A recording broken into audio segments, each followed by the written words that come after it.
Now, this is how to adjust the water flow of your water closet. Switch off the angle bulb, the supply valve of the water closet.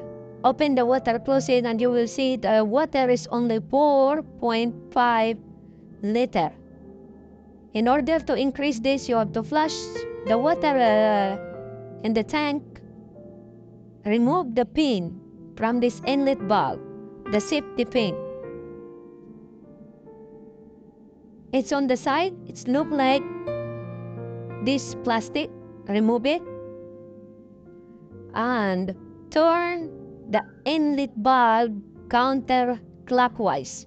Loosen it and pull it up. Yeah, pull up to your desired water level. Once you adjusted it, put it back, the pin, lock it to make it safe, and put back the flush mechanism. Make sure that the water level will not overflow on the top of the flush mechanism. And there is also overflow. This overflow, you have to pull it up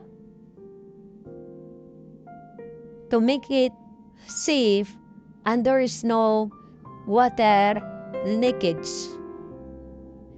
If there is no leak, put back the cover and check it.